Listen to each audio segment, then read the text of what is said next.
देवभूमि उत्तराखंड की तरफ आपको लिए चलते हैं, जहां चार धाम यात्रा लगातार जारी है। बाबा केदार और बद्रीनाथ धाम में भक्तों का उत्साह देखते ही बन रहा है। यही वजह है कि इस बार भक्त बाबा केदार और बद्री विशाल के दर्शन के लिए रिकॉर्ड तादाद में पहुंच रहे हैं। साथ ही एक गुड न्यूज ये भी है कि वीवीआईपी दर्शन के चलते मंदिर प्रशासन की इस बार जबरदस्त कमाई हुई है।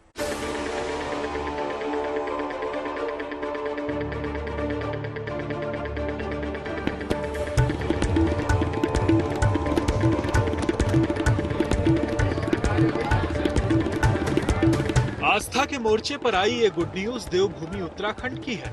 यूं तो बद्रीनाथ और केदारनाथ मंदिर के कपाट खुलने के बाद से ही लगातार श्रद्धालुओं का तांता देवभूमि में लगा रहा। खास बात यह है कि इस बार वीवीआईपी कोटे से दर्शन करने वालों की भी अच्छी खासी तादाद रही। इस बार मंदिर प्रशासन ने वीवीआईपी दर्शन के लिए 300 रुपए की फीस निर्धारित की थी। मंदिर प्रशासन के अनुसार कपाट खुलने से लेकर अब तक करीब 22,000 से ज्यादा वीवीआईपी श्रद्धालुओं ने बाबा केदार और भगवान बद्री विशाल के दर्शन किए हैं, जिससे मंदिर प्रशासन को करीब 24 लाख रुपए की कमाई हुई है। हमने इस वर्ष यात्रा काल में जो भी वीवीआईपी जो भी यहाँ पर दर्शनों के लिए पहुँचते हैं उनसे 300 रुपया प्रति व्यक्ति शुल्क निर्धारित किया और इस व्यवस्था के हमको सकारात्मक परिणाम दिखने को मिले हैं। इससे पहले मंदिर में दर्शन करने वाले वीवीआईपी श्रद्धालुओं से कोई भी फीस नहीं ली जाती थी। इस साल काफी विचार विमर्श के बाद इस व्यवस्था को लागू किया गया है। बहरहाल प्रशासन का मानना है कि वीवीआईपी दर्शन के जरिए कमाई का आंकड़ा और भी बढ़ सकता है और ये मंदिर और दर्शन व्यवस्था को और बेहतर और सुगम बनाने में मददगार होगा। रुद्रप्रयाग से प्रवीण सेमवाल के साथ bureau report, good news today. Mahadev के बाद भगवान श्री राम की जन्मस्थली अयोध्या का अब रुख कर लेते हैं, जहां श्री राम जन्मभूमि तीर्थ क्षेत्र ट्रस्ट ने श्रद्धालुओं को बड़ी सौगात दी है। ये सौगात दर्शन मार्ग की है। अब राम भक्त कम दूरी तय कर भगवान रामलला के दर्शन कर पाएंगे। ये मार्ग बिरला धर्मशाला के सामने से बनाया गया है और इस मार्ग का नाम श्री राम जन्मभूमि पथ है।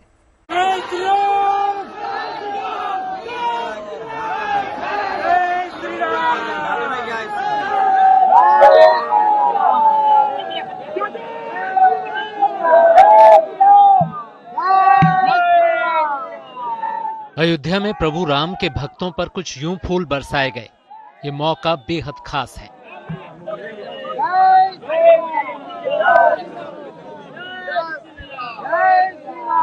दरअसल श्री राम जन्मभूमि पथ अब भक्तों के लिए खोल दिया गया है। इस पथ के खुलते ही भक्तों में एक अलग उत्साह देखने को मिला। वो प्रभु श्री राम के जयकारे लगाते नजर आए। जय श्री राम। आगरा से आए हम लोग।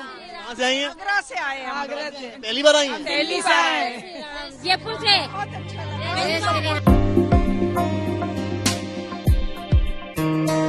श्री राम जन्मभूमि पथ 800 मीटर लंबा है, जो कि रेलवे स्टेशन से कुछ दूरी पर शुरू होता है। इसके जरिए भक्तों को प्रभु राम के दर्शन करने में आसानी होगी।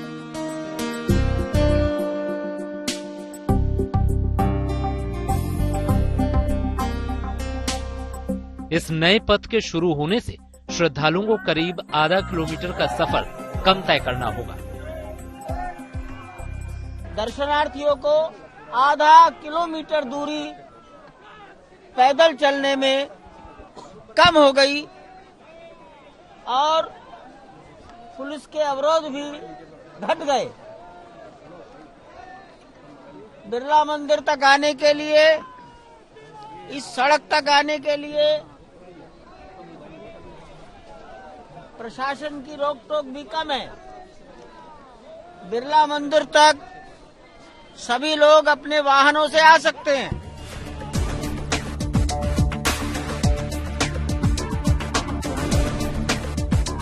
वैसे श्री राम जन्मभूमि पथ पर अभी काम चल रहा है। जब ये काम पूरा हो जाएगा तो इस मार्ग पर एक साथ 1 लाख श्रद्धालु चल सकेंगे। ये भीड़ इसलिए है, ये सजावट इसलिए आज है क्योंकि आज ही यहाँ पर टेम्पल ट्रस्ट के मुताबिक शुरुआत हो रही है। जन्मभूमि पथ पीछे आप देखिए, जो श्रद्धालुओं की भीड़ है और ये लंबा जाता है, लगभग 800 मीटर का ये पूरा पथ है और चंपत राय के मुताबिक आधा किलोमीटर जो है वो श्रद्धालुओं की दूरी को कम किया गया है। इसी मार्ग पर आगे बढ़ने के दौरान श्रद्धालुओं को तमाम सुविधाएं दी गई हैं। यहाँ उन्हें होम्योपैथिक इलाज से लेकर लॉकर तक की सुविधा मिलेगी। साथ ही दिव्यांगों के लिए मुफ्त व्हील चेयर भी उपलब्ध है। माता जी कहाँ से आई हैं आप? नागपुर से। नागपुर से आई दर्शन करने के लिए। कैसा लग रहा है यहाँ पर आकर आपको? वो तो अच्छा लग रहा है। दर्शन करने को मिल रहे हैं, पहली बार आ रही हैं? हाँ, नहीं बहुत साल हो गए थे, आई थी पहले आई थी। उम्मीद से कितनी राहत मिल रही है? रास्ता भी सुगम कर दिया गया। अभी सुगम क्या बड़ा रास्ता बना है और इस जो विशाल काम हो गया बहुत बड़ा। नए दर्शन मार्ग के उद्घाटन के बाद पुराने परंपरागत मार्ग रंग महल बैरियर से भक्तों का प्रवेश बंद कर दिया गया है। पुराना परंपरागत मार्ग मंदिर निर्माण के कार्यों में इस्तेमाल होगा। जिस तरह के टाइल्स यहाँ पर यूज किए गए हैं, ये पूरे जितने पत्थर आप मेरे पीछे देख रहे हैं, ये सब राजस्थान से मंगाए गए थे और जिसके बाद यहाँ पर पूरा निर्माण हुआ है। रामपथ भी लगभग बनकर तैयार है, नवंबर तक उसके उद्घाटन की बारी है। पर फिलहाल बड़ी अपडेट अयोध्या से ये है कि जन्मभूमि पथ जो है वो बनकर तैयार है और जिसने रास्ता जो श्रद्धालु हैं उनका बेहद ही सुगम बना दिया है। सहयोगी बनबीर और कैमरामैन रोहित के साथ समर्थ श्रीवास्तव, अयोध्या। तो अच्छी खबर श्री राम के भक्तों के लिए, क्योंकि पथ अब आसान हो गया है। लेकिन सबसे बड़ी जो गुड न्यूज है वो अगले साल जनवरी में आएगी। बिल्कुल, मकर संक्रांति के मौके पर जो हम रामलला की उस भव्य और विशाल मंदिर को देख पाएंगे, वहां जा पाएंगे और भक्त जो हैं वहां पर दर्शन पूजन कर पाएंगे। तो आपको बता दें कि श्री राम जन्मभूमि पथ भक्तों के लिए अब खोल दिया गया है। लेकिन अगर आप वहां जाना चाहते हैं तो रेलवे स्टेशन पर उतरकर कहां से आपको गुजरना होगा और आपको क्या क्या सुविधा मिलेगी, ये जानना भी जरूरी है। और इसीलिए हमारे सहयोगी समर्थ श्रीवास्तव ने इस पूरे श्री राम जन्मभूमि पथ का जायजा लिया। पूरी डिटेल आपके सामने है। हमारी मौजूदगी इस वक्त राम मंदिर जहां बन रहा है वहां से करीब बने रेलवे स्टेशन पर है, जो बनकर तैयार हो रहा है। और आज हम आपको यहां से ये दिखाने आए हैं कि जब आप रेलवे स्टेशन से अयोध्या पहुंचेंगे तो आप किस तरह से यहां से होते हुए, राम मार्ग से होते हुए, जन्मभूमि मार्ग जो आज बनकर तैयार हो चुका है वहां से होते हुए प्रभु श्री राम लला के दर्शन कर पाएंगे। जो मार्ग आप देख रहे हैं ये रेलवे स्टेशन आपको मैं दिखा रहा हूं। एक तस्वीर पहले मैं कैमरामैन रोहित से कहूंगा पुराने स्टेशन की दिखाएंगे आपको। मेरे ठीक पीछे आप यहां पर देखिए, ये पुराना स्टेशन अयोध्या का है जिसको आप अभी तक देखते आए हैं। पर ये स्टेशन जो है अब ये खात्मे की ओर और इसके ठीक बगल में बना ये नया नवेला रेलवे स्टेशन लगभग बनकर तैयार है। इसका एक पार्ट बनकर तैयार है और माना जा रहा है कि आने वाले 2 से 4 महीने में इसका एक हिस्से का इसका इनॉग्रेशन हो जाएगा। अयोध्या के नए नवेले रेलवे स्टेशन से ट्रेन से उतरने के बाद अब आप बढ़ेंगे रामपथ की ओर, जहां से आप पहुंचेंगे रामलला के मंदिर। और अब हम कार से आपको उसी जगह की ओर ले जा रहे हैं। ये रेलवे स्टेशन का ही एरिया है और सामने जो आप देख रहे हैं गुंबद, यहाँ पर मंदिर की तरह इसको ढालने का प्रयास किया गया है। तो कहीं ना कहीं जो अयोध्या है, जो मंदिर की नगरी है, उसको हर स्वरूप में ढालने की कोशिश करी गई है। और ये ऐसा करने का प्रयास किया जा रहा है कि वापस इसको जो है सतयुग त्रेता में ले जाया जाए, जिससे कि वापस, ये देखिए मजदूर अभी भी यहाँ पर लगे हैं और यहाँ पर अभी भी काम लगातार चल रहा है। और जब आप जन्मभूमि पथ की ओर अग्रसर होते हैं रामपथ से होते हुए, तो रास्ते में पड़ती है मल्टी लेवल पार्किंग, यानी कि अगर आपको गाड़ी पार्क करनी है तो आप यहाँ कर सकते हैं। और अब अगली तस्वीर आप देखेंगे इस मल्टी लेवल पार्किंग की, जो इस वक्त निर्माण अभी भी इसका चल रहा है और ये माना जा रहा है कि अगले आने वाले नवंबर तक इसका पूरा कार्य खत्म हो जाएगा और उसके बाद ये पार्किंग भी ऑपरेशनल हो जाएगी। अभी आप काफी यहाँ पर निर्माण देख रहे हैं। आपने देखा कि किस तरह से हम रेलवे स्टेशन से होते हुए, रामपथ से होते हुए अब पहुंचे हैं जन्मभूमि पर। तो पहले मैं रास्ता आपको समझाऊं तो आप मेरे पीछे देखेंगे तो आपको बिरला मंदिर नजर आएगा। ये बिरला मंदिर भी इस पथ के बीच में आता है, यानी कि रामपथ के। और यहाँ पर आकर रामपथ जो है वहां से डाइवर्ट होता है जन्मभूमि पथ, जहां पर आप एक यातायात पुलिस का बोर्ड देख रहे हैं, एक बैरिकेड देख रहे हैं। ये हिस्सा कनेक्ट करता है राम जन्मभूमि पथ को। और ये आप देख सकते हैं कितना खूबसूरती से इसको बनाया गया है, किस तरह से ये रास्ता उठकर ऊपर जा रहा है सीधे रामलला के मंदिर की ओर। और इसमें अलग अलग तरह के मार्बल्स का भी उपयोग किया गया है सजाने के लिए। आप अगर देखेंगे तो इस तरह के तमाम गुंबद हैं और इनमें अलग तरीके की नक्काशी भी इसमें आप देख सकते हैं करी गई है। अलग अलग तरह की एक तरह की नक्काशी करी गई है।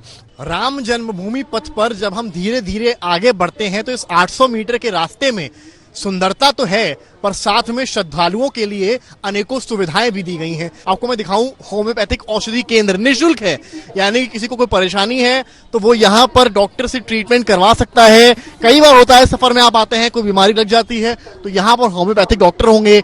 महिला प्रसाधन भी आप देखिए यहाँ पर लगातार मौजूद है। जो डोनेशन सेंटर है, दान करने के लिए भी यहाँ पर ऑनलाइन तरीका भी है। आरती का पास का काउंटर भी आप देखेंगे यहाँ पर बना रखा है। समय जो आरती का है सुबह 6:30 बजे, 12 बजे और शाम को 7:30 बजे, और पास बनने का समय भी।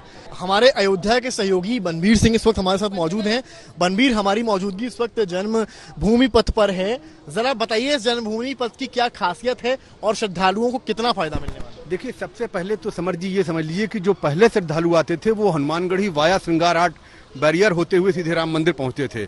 लेकिन जिस तरह से श्रद्धालुओं की संख्या आने वाले दिनों में बढ़ने की उम्मीद है, उसको लेके ये इतना चौड़ा मार्ग बनाया गया है। लगभग 700 से 800 मीटर इसकी दूरी होगी, जो सीधे राम जन्मभूमि मंदिर तक लेके जाएगी।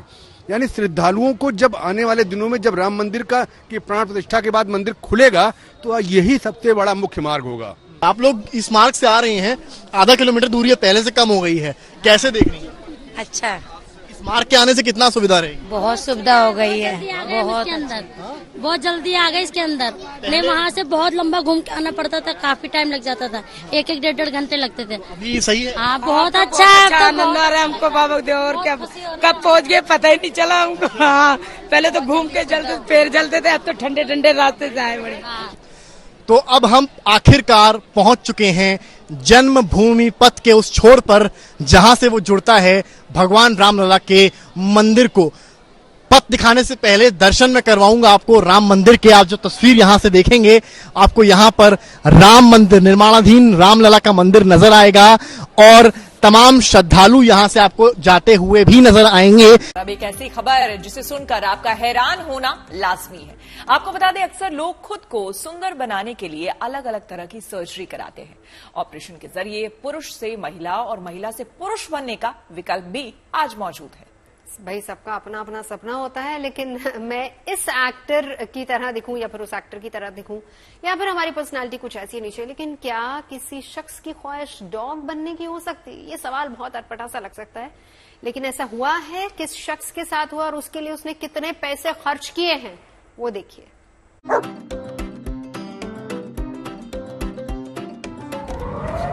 सड़क पर टहलता घूमता,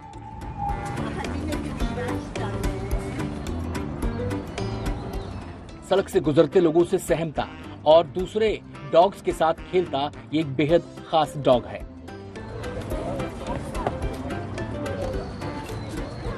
देखने में भले ही आपको ये आम डॉग लग रहा हो, लेकिन ये आम नहीं, बेहद खास है। दरअसल जापान में एक शख्स का सपना था कि वो किसी तरह एक डॉग में तब्दील हो जाए, और आखिरकार उसने अपना सपना पूरा किया और पहली बार वॉक के लिए निकला। जिसने भी टोको को देखा उसने उसे डॉग ही समझा। हैरानी की बात तो यह है कि स्ट्रीट पर चल रहे डॉग्स के बीच जब वो पहुंचा तो बाकी डॉग्स भी उसे पहचान नहीं पाए। आपको बता दें कि ये जो शख्स डॉग बना है उसने ये रूट काफी पहले ही धर लिया था, लेकिन वो पहली बार वॉक के लिए निकला। जिस शख्स की ख्वाहिश थी कि वो डॉग बने, उसने अपनी इस ख्वाहिश को पूरा करने के लिए 20 लाख येन यानी लगभग 12 लाख रुपए खर्च किए हैं। वीडियो में देखा जा सकता है कि टोको गले में पट्टा डाले सैर पर निकला है। दूसरे जानवरों की तरह ही जमीन पर लोट लगाते हुए देखा जा सकता है।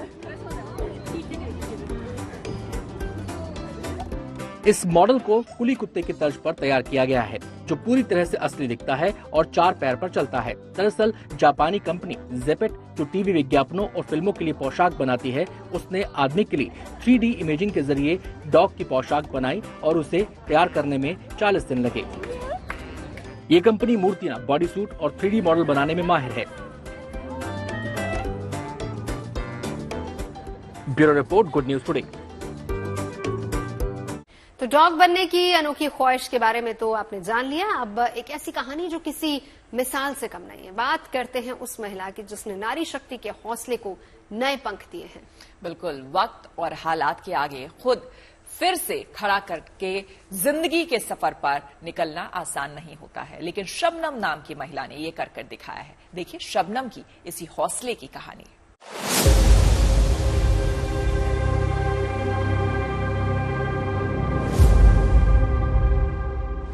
उधम सिंह नगर की शबनम मुसाफिरों को मंजिल तक पहुंचाती हैं और इस ऑटो के जरिए अपना घर चलाती हैं। पति ने साथ छोड़ा और जब जिंदगी में दुश्वारियों का सामना हुआ तब शबनम ने मुश्किलों के बीच अवसर तलाशा और इस ऑटो रिक्शा के जरिए अपना घर चलाने का फैसला किया। अच्छा नहीं लगता था, थोड़ा मन घबराता था, मगर अब नहीं लगता, अब क्योंकि लोग देखते हैं, उनकी सोच भी बदल रही है देख देख के कि हाँ चलो ऑटो चला रही है, अच्छा है, तो अब लोग सपोर्ट करने लगे हैं तो अच्छा लगता है। घर में 3 बच्चे और एक बहन है। बच्चों की पढ़ाई से लेकर बहन की शादी तक ये सारी जिम्मेदारियां अब शबनम के कंधों पर हैं।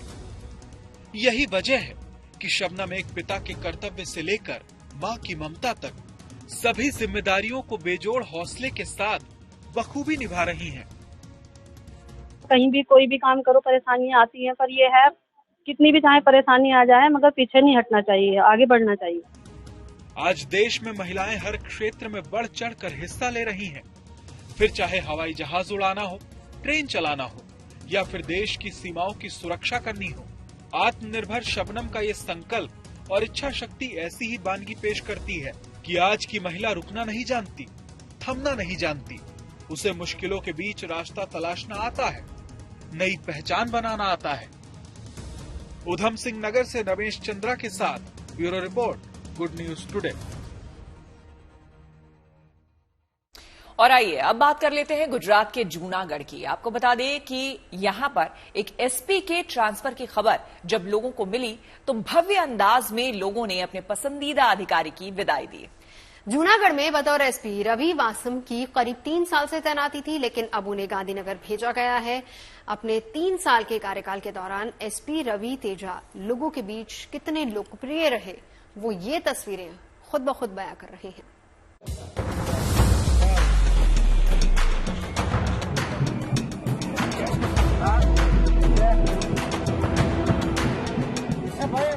कोई फूल बरसा रहा है तो कोई माला पहना रहा है। नजारा ऐसा मानो कोई रथ यात्रा निकल रही हो। उत्साह से भरा ये नजारा गुजरात के जूनागढ़ का है। एसपी रवि वासम तेजा शेट्टी के ट्रांसफर की खबर जब लोगों को मिली तो सभी उन्हें विदाई देने पहुंच गए। आपको बता दें कि जूनागढ़ में बतौर एसपी रवि वासम तैनात थे, लेकिन अब उन्हें गांधीनगर भेजा गया है। इस मौके पर उनके दफ्तर के बाहर बड़ी संख्या में लोग पहुंचे और भव्य विदाई समारोह का आयोजन किया। जूनागढ़ में 3 साल के कार्यकाल के दौरान एसपी रवि तेजा लोगों के बीच बेहद लोकप्रिय रहे। वो मूल रूप से आंध्र प्रदेश के रहने वाले हैं। उनकी कार्यशैली ऐसी थी कि हर कोई उनका मुरीद बन गया। यही वजह है कि पुलिस स्टाफ ने इस मौके पर गाजे बाजे के साथ इस अधिकारी को विदाई दी। मेरी टीम इधर ही है। पूरी टीम ने सहकार दिया। 3 वर्ष तक आपका दिया जो जल रहा है ना, तो दिया जब बुझता है ना तो और ज्योत प्रकाशता है। तो 5 दिन में आपने जो किया है ना, वो जूनागढ़ की पब्लिक आपको कभी नहीं भूलेगी। एसपी रवि वासम तेजा यहाँ के हीरो कैसे बने, जरा इसकी एक वानगी भी देख लीजिए। ये किसी फिल्म की शूटिंग की तस्वीरें नहीं है, बल्कि बुलडोजर पर सवार खुद एसपी रवि तेजा हैं। जूनागढ़ में घनी आबादी के बीच जब 2 मंजिला इमारत गिरी तो रवि तेजा ने कुछ इस अंदाज में रेस्क्यू ऑपरेशन संभाला और लोगों की मदद की। चाहे कोरोना काल रहा हो या फिर गुजरात में आया बिपरजॉय तूफान, हर मुश्किल वक्त में रवि तेजा लोगों के बीच मौजूद रहे और अपनी कार्यशैली से उनका दिल जीता।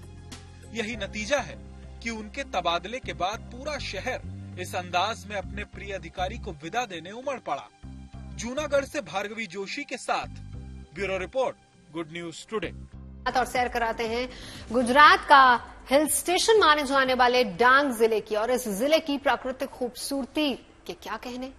पूरे गुजरात में ये जिला अपने सौंदर्य में अव्वल माना जाता है। आपको बता दें यहाँ पर नदी, पहाड़ और हरे भरे जंगलों का प्राकृतिक सौंदर्य सब कुछ है। मॉनसून में यहाँ का मौसम क्या कहने, यहाँ की पहाड़ियां बादलों को चूमती हैं। इन्हीं वजह से डांग को पर्यटकों की पहली पसंद माना जाता है।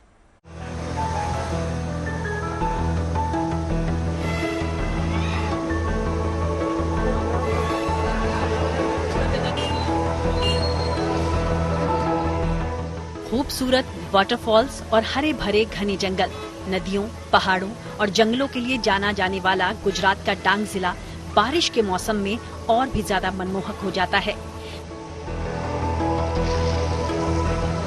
गुजरात का ये जिला प्राकृतिक सुंदरता का अनमोल खजाना है। गुजरात के दक्षिण में मौजूद इस जिले में आजकल चारों तरफ हरियाली ही हरियाली बिखरी हुई है।